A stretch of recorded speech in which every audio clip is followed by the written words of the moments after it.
business scheduled to come tonight. Now we would like to call the meeting to order and have a moment of silence.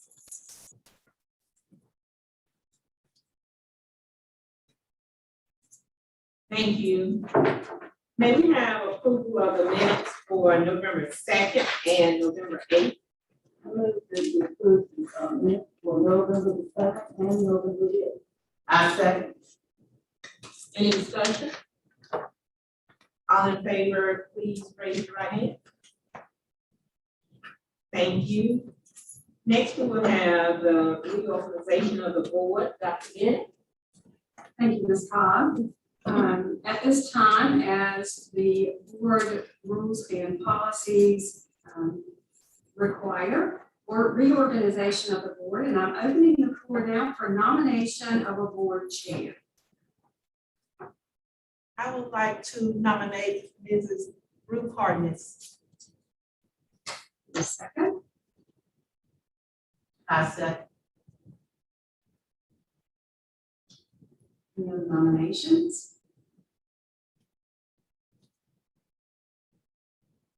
I move that we close the nominations. A second. I second. Call for the vote. Please show your favor for the vote by the raising of your hand, please. Hold it until Deanna can. Thank you. So by unanimous decision, Ms. Ruth Hartness, our board chair. Ms. Hartness? As Ms. Hartness is moving around, I would like to take a moment of privilege to thank Ms. Linda Cobb for an excellent year in her leadership on this board. Thank you, Ms. Cobb.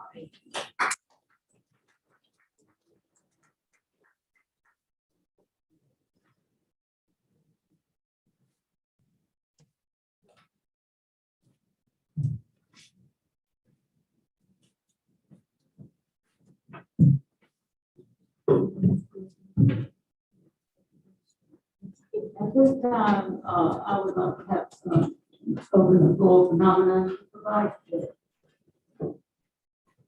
I would like to nominate Mrs. White as vice chair. I second. Are there any other nominations? We have a motion to close. I make a motion to close. Second, I second. thank you.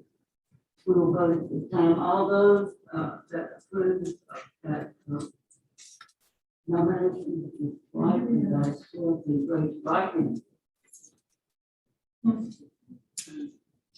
I know I did something. Please, just go, let's go. Sorry. That's one.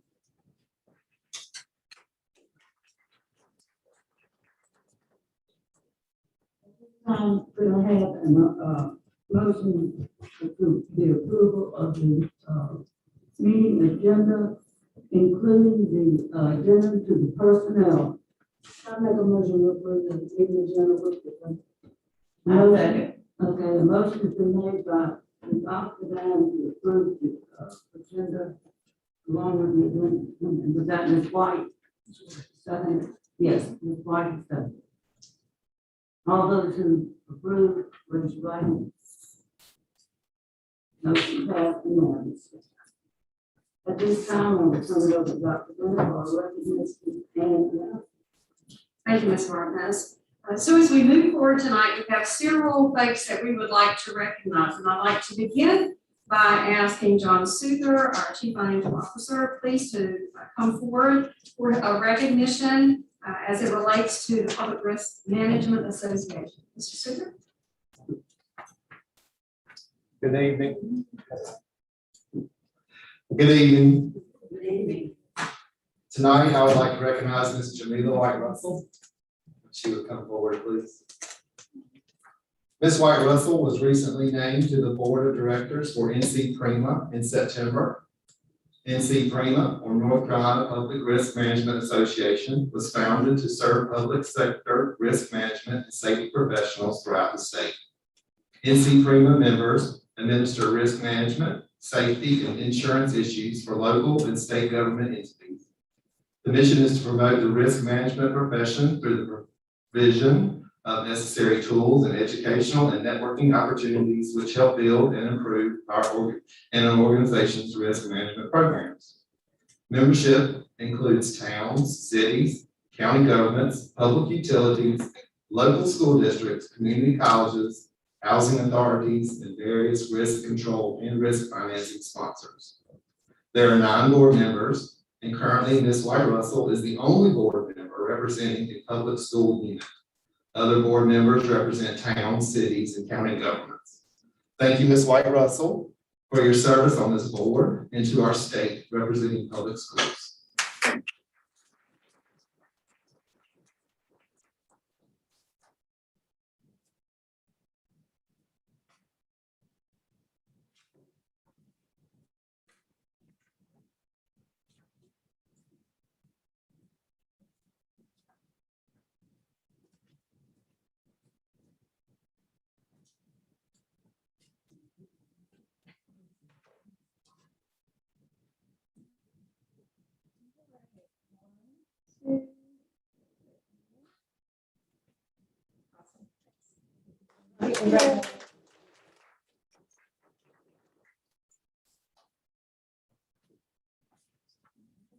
Mr. Northoff.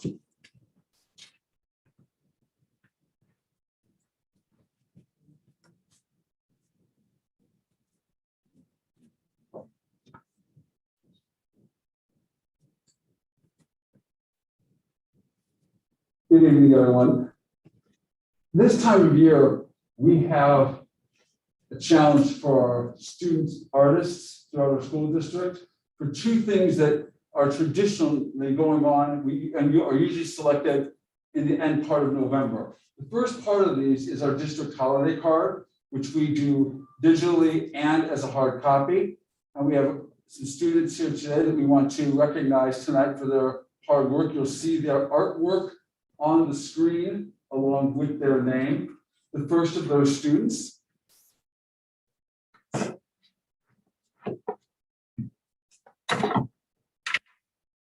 is a senior at Vance County High School, Ms. Jasmine Yancey.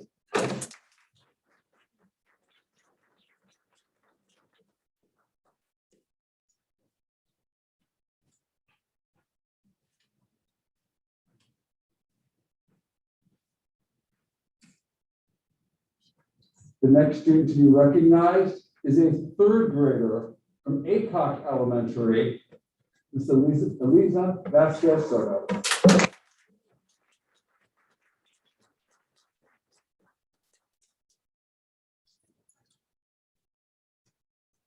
There's one more artist, and I don't believe she is here tonight. We want to make sure you saw her work and got her recognized. A 9th grader at Vance County High School, Fernanda Mancera.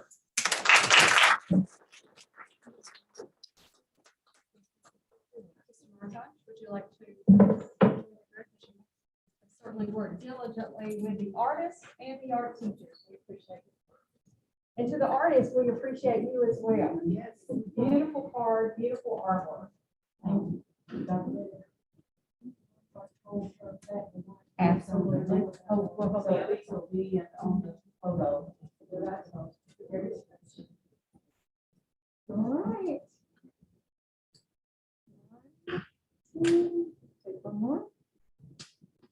Perfect. Thank you so much.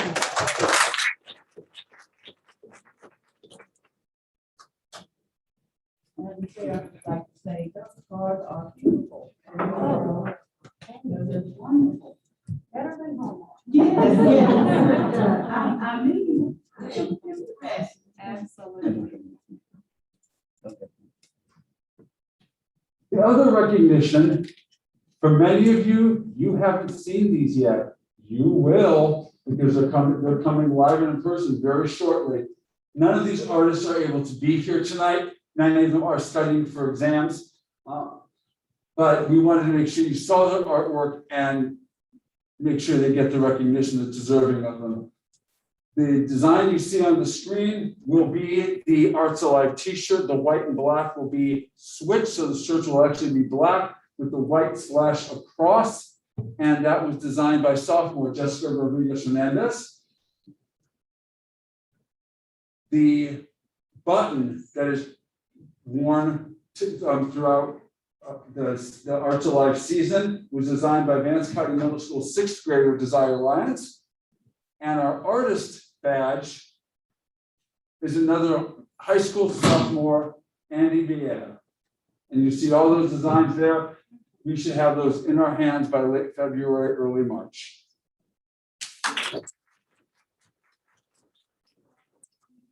Framework as well, or any of your teachers here, or any of your staff, so we'd certainly love for them to come up, and if you folks would hold it, I will.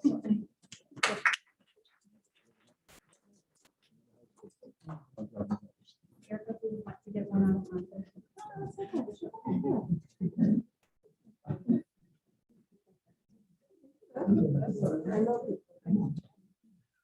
All right. One, two, and we'll take one more. One, two. Awesome. Thank you. Thank you so much. We have very talented students and very talented instructors as well. We thank you so much. Dr. Jesse Ross Putney.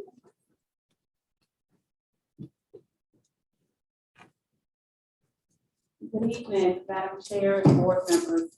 I have the privilege of coming before you guys today to go over the winners of this year's North Carolina School Board Association video competition. I would like to ask Ms. Samantha Campbell, Mr. Edward Ortega, and Mr. Ray Horner to join me.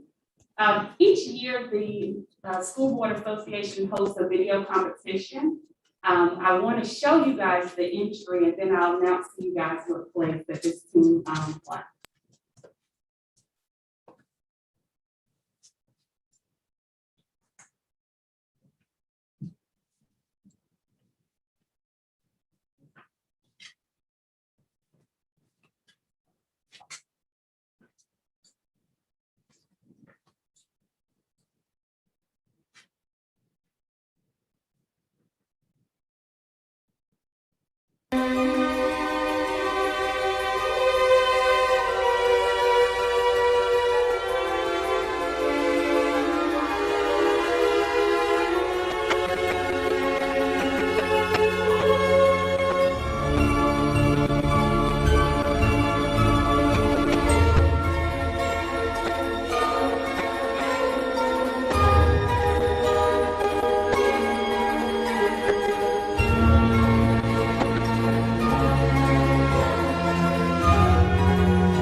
Ms. Samantha Campbell's her theater arts class. As you guys see, the public education story was entered for this year's video competition, and they received the first place prize.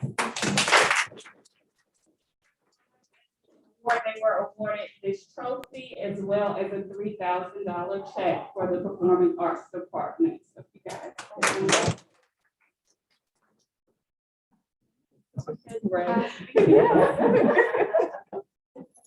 That's a long-standing tradition. It is. That's my third time entering and third time being number one.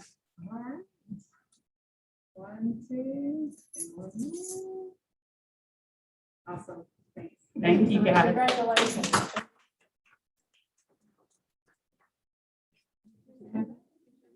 You're welcome. Is there anyone from HubZone here? All right.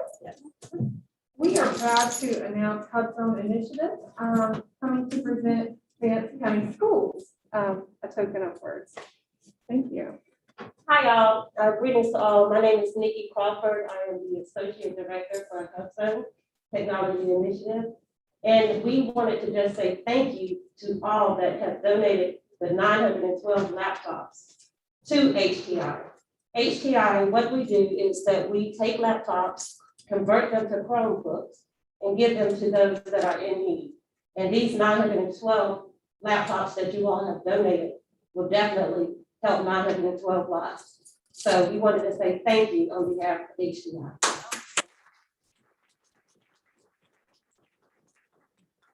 Would you come up for a picture for the Marcia, would you like to say anything about the 912 laptops and how they ended up with? Basically, we, as we purchased new machines this year, we had quite a few machines that were left that we felt would, through a partnership with, Mr. Williams has contacted me in the past, and we thought if we could find a way that they could benefit the students and the community members. I think some kids might go back and get their GEDs. This just has a potential to put a lot of computers in a lot of homes that might not otherwise. So it's an advantage to Vance County Schools because we had devices that were still good, but we had no use for them. And then HubZone could actually, also we talked about employing a few of our students to actually help them with that process of reconditioning, refurbishing those computers and putting them back in kids' homes. So it's a good partnership.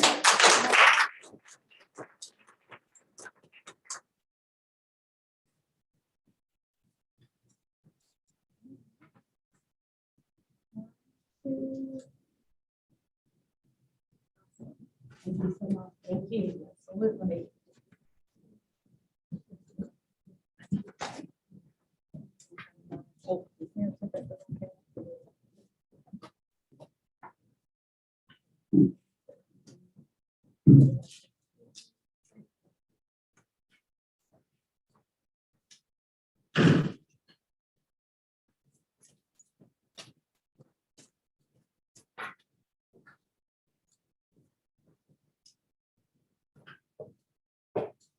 So thank you to each person who is here representing a group or representing a success.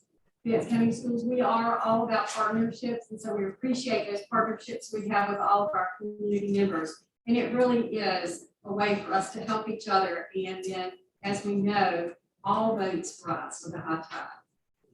As we, at this time, do not have any comments. We have no comments, so, Thank you very much. As we look at just a few items for the superintendent's report, just wanted to bring you up to date, and we'll begin with Mr. Souther, brief fiscal oversight report. John? Good evening. The November cash reconciliations and balance sheet accounts have been reconciled normally. The first half of the local supplement checks were paid to those qualifying staff members earlier this month on December 3rd. As you know, the state passed a new budget, and our finance staff has been working on that with the new allotments and salary schedules and bonuses that are to be paid, as well as we met with the auditors to discuss our audit for fiscal year ending 2021. Thank you. John, I'd also like to say with the passage of the budget, there were several bonuses and several premium bonuses, and the finance department is working diligently to calculate those bonuses and get those out to staff members as soon as possible. The second piece of the superintendent's board report refers to the board meeting schedule, and I did want to point out that I think this needs approval. But there is one in November, just to point out that the date of the proposed board meeting is November 14th, which is the first day of the North Carolina School Board Association Conference. If the board should so desire to make a change Otherwise, I present this meeting schedule to you for your approval. All right, we have a motion to adopt the schedule as we presented to us.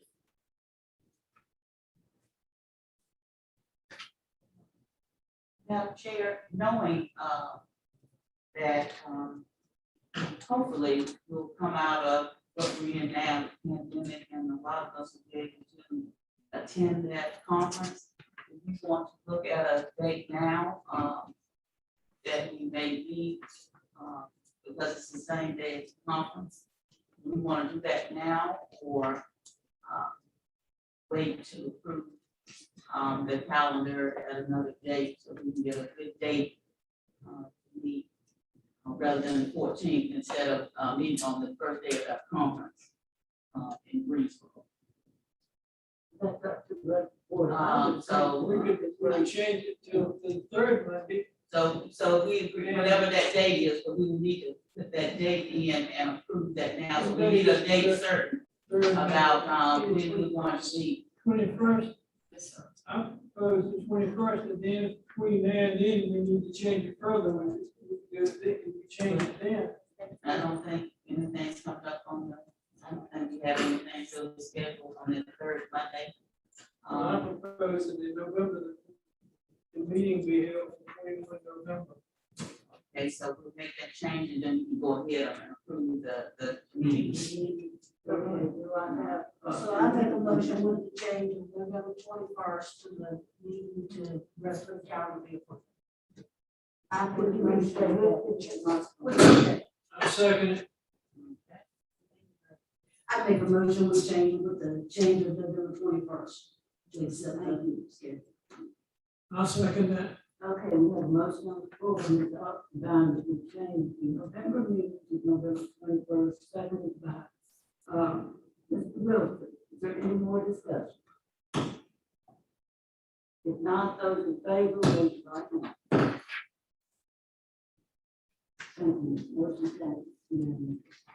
Thank you. The next thing relates to class size waiver, waivers for the district. And you will notice in your packet, we have Carver, the K1 need for a class size waiver. And typically in very small schools or schools that are geographically placed such that they may need a waiver, you will see their names on the list. And this is not anything new for the board.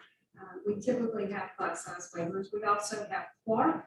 And the reason for Clark is with kindergarten, really looking at the number of students and the ability or the difficulty, I should say, in adequate staffing by the day that we were to submit the waivers or the waiver reports.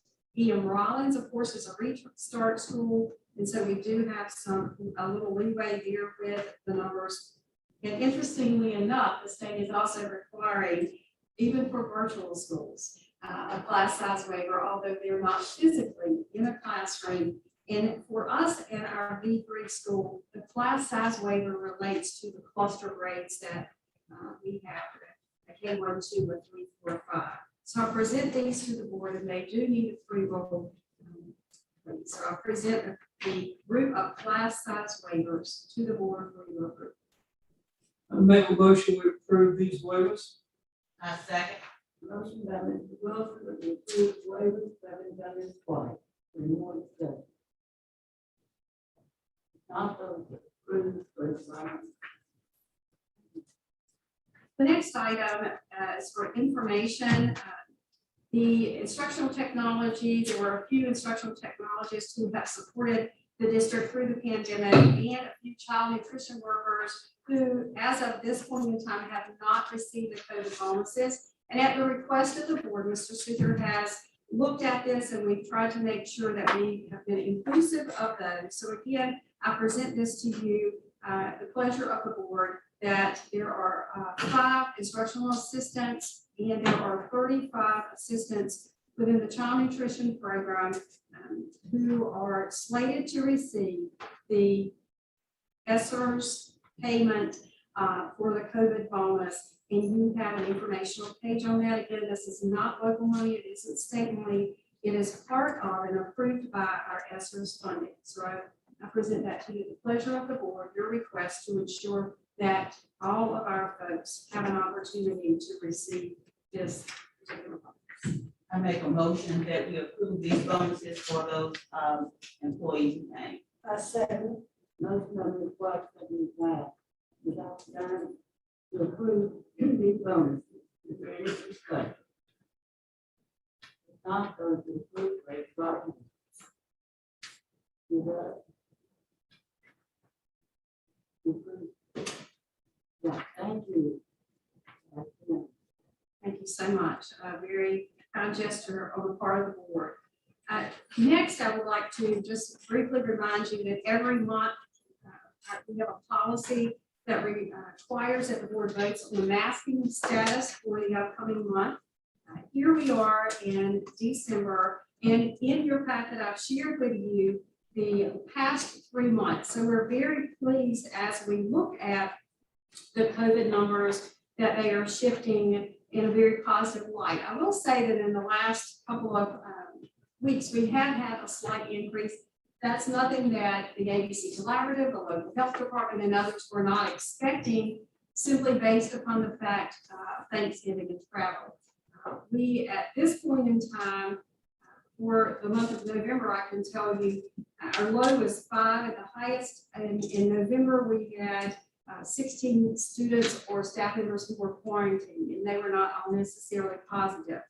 So our numbers are reducing again. We are anticipating, as we know, the history of COVID, the next couple of weeks, I should say, or the last week in December, the first week in January, we're expecting those numbers to go back up again. But of course, with us out of school, we know that there will be some level of protection there.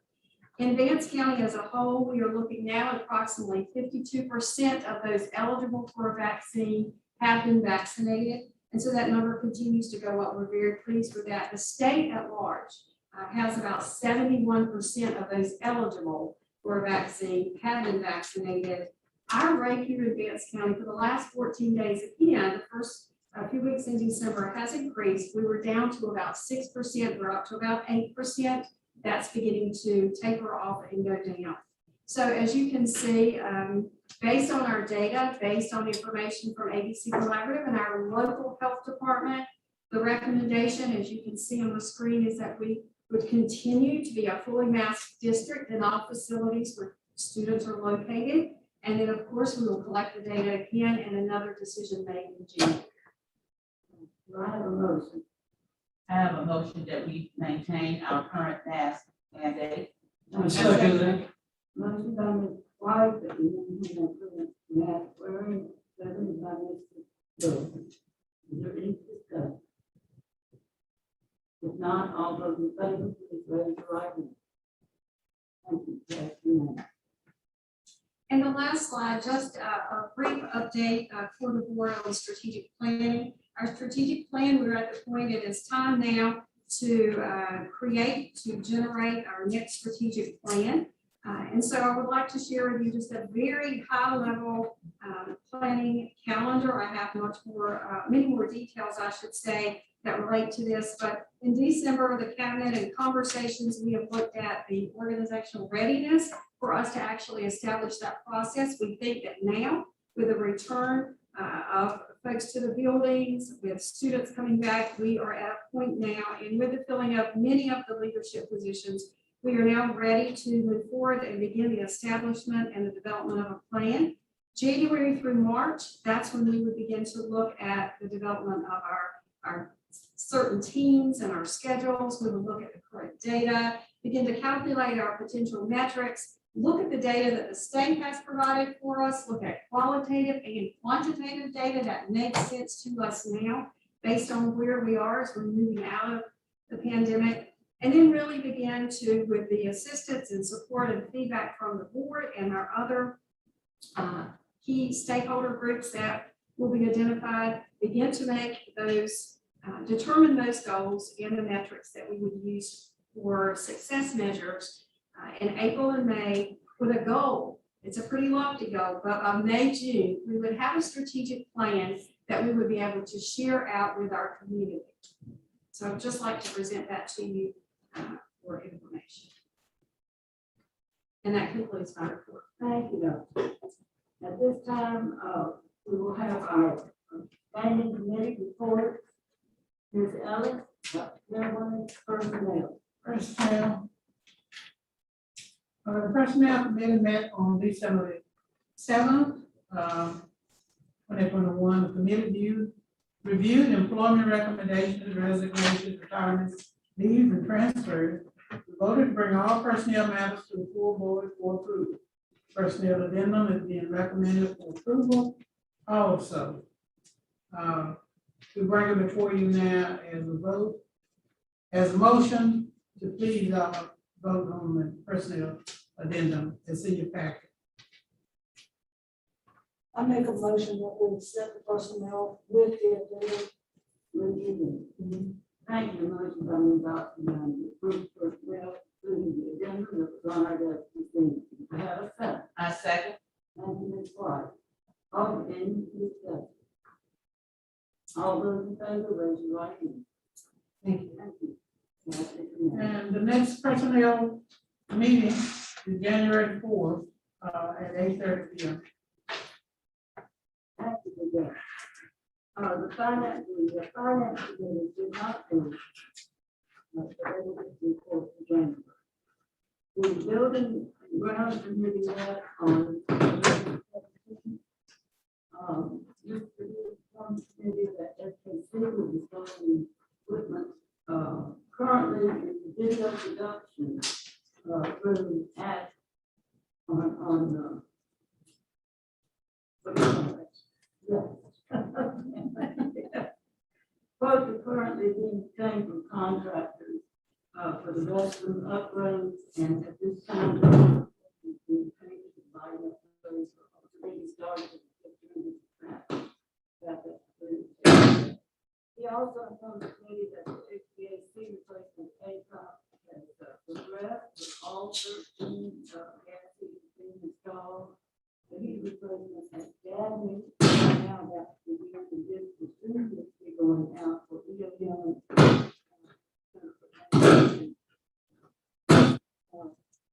All the touchless water fountains are completed with the exception of Healthy Yancey and EOM spraying and cleaning those only once per year. I asked at that meeting that the district try to contact some developers to see what interest they may have in the vacant facilities that we have. This county is not interested in those. That is the old Gaddy School, Gaddy, and the two-story Eaton Johnson building. And so we're working on that. Transportation update, during the committee, that transportation department is currently transitioning its new director coming off to his position because David Cooper is returning to the principal position at Houston Street. The department received its annual yellow bus fleet inspection from DPI. This year's score was 42.43, which is higher than the last 2 years that we have had. But they're going to get to work and get that score down to at least to the state average or below the next year's inspection. In your packet, you have your work order report and your monthly update. At that point, we will adjourn. The policy committee did not meet. We will have a report from them in January. Curriculum, Mr. Wilson, Dr. Allen. Thank you. The curriculum committee met on Thursday, November 17th. Board members present was myself, Dorothy Gooch, and Gloria White. Staff members present were Dr. Bennett, Ms. Anlin, Ms. Abbott, and Dr. Ross Pudney. I call the meeting to order at 9:30 and welcomed everyone. And Dr. Bennett welcomed everyone in Dr. Powers' absence. Personnel development updates. Dr. Ross Pudney shared with the committee that we are working with the licensure specialist in human resources to use the LINK system to account for continuing education units. In doing so, teachers will register for professional development and can also view their credit CEUs within the system. We're planning to begin using this option in January.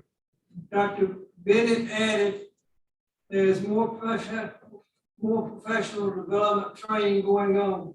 She also shared with the committee that the state has implemented social and emotional training sessions.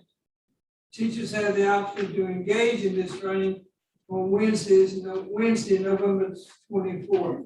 And I don't know, is it that training continuing Yes, sir. after that date? Yes, sir. Okay.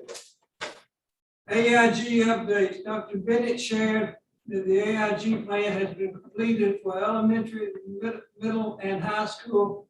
And the advisory board was selected and wants to begin presentations for the new AIG plan, which is due in the spring. There are 12 teachers that are in online courses, classes, and Dr. Webster Carew is working closely with teachers and students so that the elementary students will not have to be taken out of class for 30 minutes.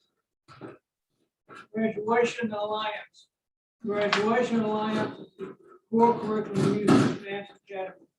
The current contract is $300,000. The senior representative for the program met with Ms. Burton and Dr. Powers to discuss renewing the contract, which expires in June 22nd. We will review the contract carefully and make a final decision about how to proceed in the upcoming months. InStar planning. Dr. Bennett stated that the school principals serving in schools identified as CSI or TSI engaged to train to support the development of school improvement plans. Ms. White asked about the number of principals, and Dr. Bennett noted she would get the information, and I passed that information on Ms. White before the meeting. Turning Point Coding. Turning Point Community Development is a nonprofit action agency that partners with the school district for fourth grade students at Dabney and E.M. Raleigh in coding program. It is set up with the media specialists and students are set up on a laptop. We're going to add fifth graders and want to include the middle school next year. Ms. White said it will be ongoing for students, and Dr.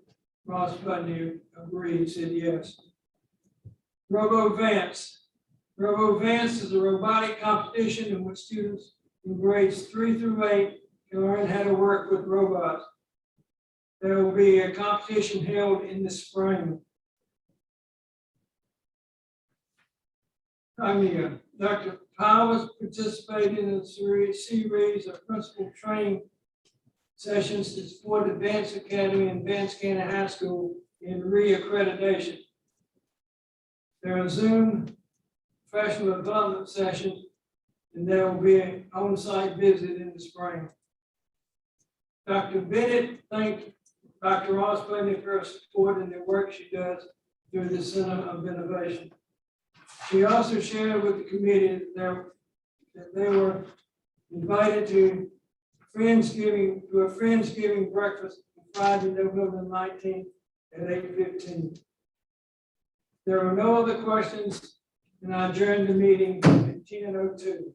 The next meeting is 16 January. Original, I'm sorry, community and business. The Community and Business Relations Committee met December the 7th at 9 a.m.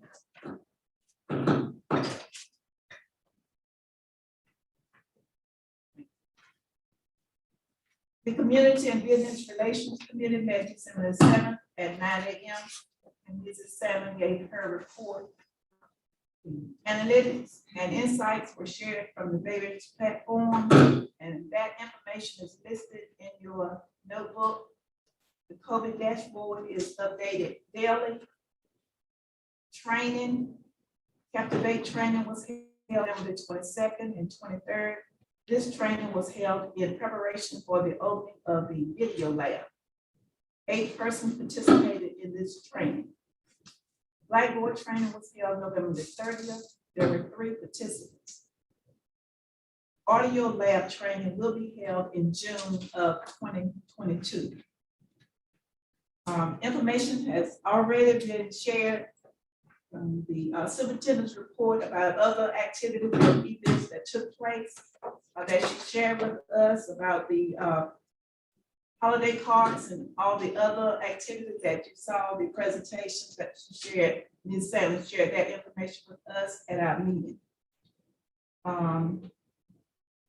Ms. Salem also shared information about the vaping campaign and student safety, which is included in the minutes. Several events were held in December. And as said, they are listed in your notebook. One event that has been scheduled for 2022, Wayne Adcock Auditorium ribbon cutting and dedication will be held January 24th, 2022 at 10 a.m. You might want to make note of that so you won't forget. I'm sure she will remind us. I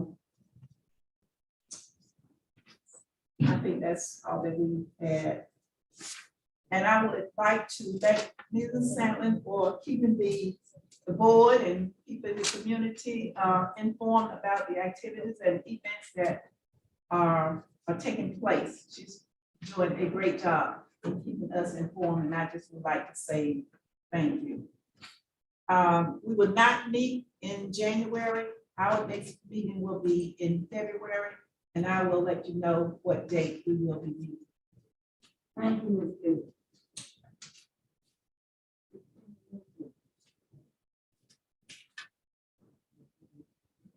The current items, we have no out-of-field, county field trip, out-of-county transfer. We do have 3 students who are transferring into us, either locally or from other counties or states. We have 5 students who are leaving Vance County Schools for 2 for other districts in our state and 3 for out of state. I would entertain a motion. I make a motion that we approve the out of county transfers and releases. A second. Thank you. Ms. Brooks, Ms. Swan, approve these transfers, second by Ms. Oxendine. Is there any discussion? If not, all who approve, raise your right hand. Thank you.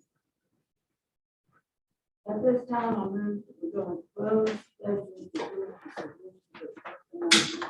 the 143.11 for purposes of discussing legal, personnel, and property issues pursuant to subsection A of the said statute. I second. Second by Ms. Squad. Any discussion? All those in favor, raise your hand.